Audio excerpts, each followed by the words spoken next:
इस हत्याकांड पर कई सारे सवाल खड़े हुए। सवाल यह कि क्या बुर्का ना पहनने पर किसी को सजा दी जा सकती है? इस बर्बर और कट्टर सोच का आखिर इलाज क्या है? क्या वक्त के साथ समाज का बदलना जरूरी नहीं है? धार्मिक मान्यताओं के लिए मर्डर वाली सोच ये कहां से आ गई? हिंदुस्तान के मुसलमानों को इतना कट्टर आखिर कौन बना रहा है? हमारे साथ खास मेहमानों का पैनल इस वक्त हमें ज्वाइन कर चुका है।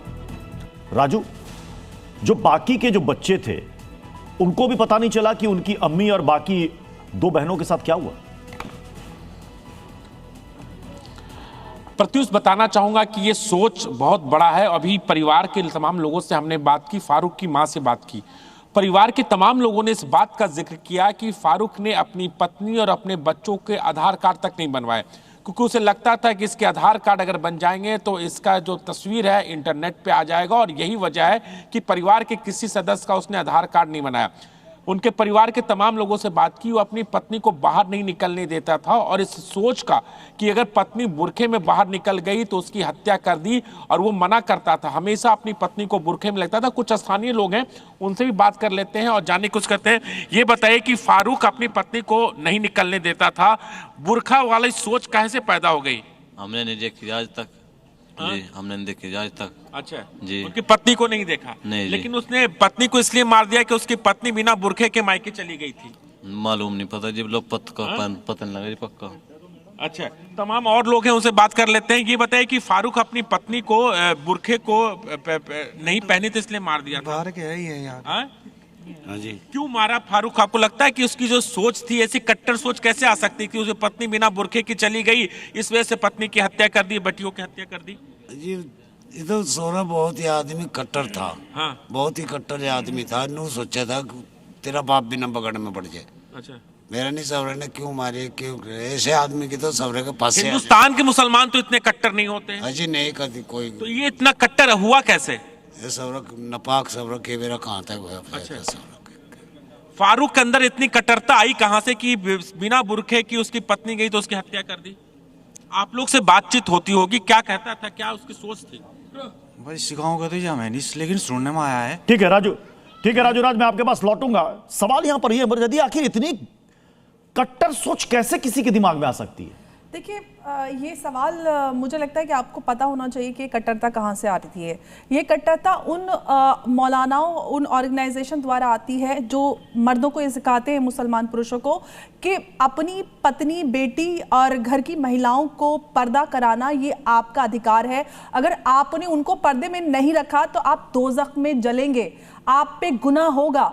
अगर किसी घर की महिला बाहर बिना बुरखे के जा रही है तो ये जिम्मेदारी आपकी है, आप उनको पर्दे में रखें।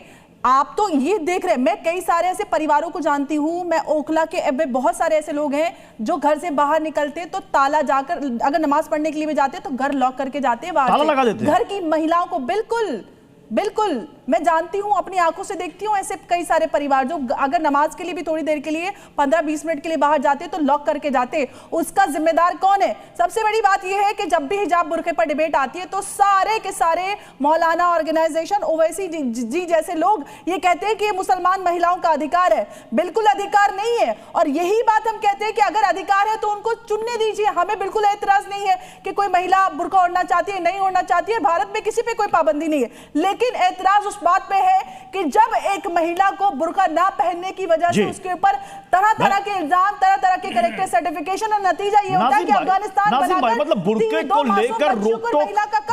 लेकर रोक-टोक की खबरें तो न जाने कितने दिनों से, कितने सालों से आ रही है। कभी जीन्स पर फतवा, कभी लिपस्टिक पर फतवा, कभी टॉप पर फतवा, कभी स्कर्ट पहने तो फतवा, अब तो यहां पर मर्डर कर दिया गया। मतलब क्या है ये? हाँ प्रत्युष जी, देखिए ये जो घटना घटी इसका हम लोगों को बड़ा दुख है। और रही बात यहाँ पर कि भारत है, भारत कोई तालिबान नहीं है जिस तरीके से अभी भारत, तो ये तालिबानी सोच कौन भर रहा है? हाँ सुन, देखिए अरे सुन लीजिए अंबर जैदी जी, मैंने आपको सुना तो सुन लीजिए भाई। यहाँ पर जिस तरीके की घटना को अंजाम दिया गया, ये इंसान नहीं हो सकता, ये इंसान की शक्ल में हैवान है। और मैं तो ये कहना चाहता हूँ कि ऐसे लोगों को भारत के अंदर कोर्ट के जरिए कड़ी सजा मिलनी चाहिए।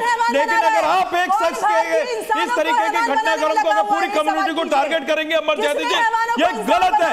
भाई बता दीजिए कौन सी ऐसी महिला है जो अंदर रहती है, बाहर से उसका शौहर ताला लगा देता है घर का। ये आप लोग सिर्फ और सिर्फ ये बता रही है, आप ये झूठ बता बोल रही है के कि अमर जैदी जी इस तरीके का तर्क मत दीजिए। अगर तर्क आपको नहीं, लगता ये है सच्चाई है। कि कोई आप मुस्लिम बताइए, महिला महिला अंदर उत्तर कमरे में प्रदेश उसका में सोहर योगी बाहर जी से के राज में ताला लगा तो दिया पुरुष जाता है, तो बिना भाई आप खाने बाहर सामाजिक चले कार्य जाते हैं, करता है, पुरुष क्यों मारते आप बच्चों एक्शन को, नहीं लेते ऐसे अरे लोगों के महिला को खिलाफ? गोली मारकर हत्या बताइए। कर देता है, लेकिन आप सिर्फ टीवी चैनल पे आके एक उसमें कम्युनिटी को दबा किस देकर तरीके आप से कहते हैं कि टारगेट गलत करना, है, वो ये आपने एक अफगानिस्तान बना दिया माहौल आपने। बनाते हैं। जी, ऐसा मैं अमन गिरी जी आपके पास आऊंगा, उससे पहले जल्दी से मैं नूर अहमद अजहरी जी का रुख करूंगा। नूर अहमद अजहरी जी, अभी जो बात यहाँ पर इन्होंने कही, अमर जैदी जी ने इन्होंने कहा कि कई मौलाना और मौलवी ये जहर भरते हैं कुछ लोगों के दिमाग में। एक सेकंड नूर अहमद अजहरी जी, तो कौन भर रहा है? ये कह रही हैं कि कुछ मौलाना मौलवी मतलब मुस्लिम पुरुषों के दिमाग में ये जहर भर देते हैं, वो अब अधिकार समझते हैं कि कोई बुर्का नहीं पहन रहा तो जो चाहे वो करे। अंबर जैदी जी जो हैं, जो मुसलमानों पर, उलमा पर रिसर्च करती रहती हैं, उन्हें ज्यादा जानकारी होगी इसकी। मैं तो ये कहूंगा जो ये हुआ है ये जुल्म है, ज्यादती है। इस्लाम इसकी इजाजत नहीं देता। कोई पर्दा नहीं अगर ओढ़ रहा है तो ना ओढ़े। अंबर जैदी नहीं ओढ़ रही, मुसलमान कहलाती। कोई इनके पास कोई मौलाना कोई आलिम पर्दा लेकर के गया कि तुम ओढ़ो, कहा है किसी ने? तो ये अंबर आप घटिया अपनी घटिया कोई कहेगा क्या? कोई कहेगा क्या? क्या इस्लाम उसको कहने की इजाजत देता है क्या? यही आपने दिखा दिया। इस्लाम को टारगेट करने के लिए इस्लाम की बागी को, इस्लाम को कोई टारगेट नहीं करे। इस्लाम को टारगेट आप लोग करते हैं। इस्लाम नहीं है। आप इस्लाम को टारगेट करती है।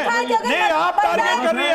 अभी आपने ओखला का जिक्र कर दिया और कहा कि मुस्लिम महिलाएं अंदर कमरे में रहती है और उनके सोहर ताला लगा देते हैं। आप झूठ बोलती है चैनल पे आके। आपके पास परमाणु तो भाई चाहिए। इस्लाम के खिलाफ बोलने का ठेका रखा तुमने। इस्लाम के खिलाफ बोलने कितने पैसे मिलते हैं तुम्हें? चलिए अंबर तुम्हें चलिए, डिबेट को आगे बढ़ाएंगे लेकिन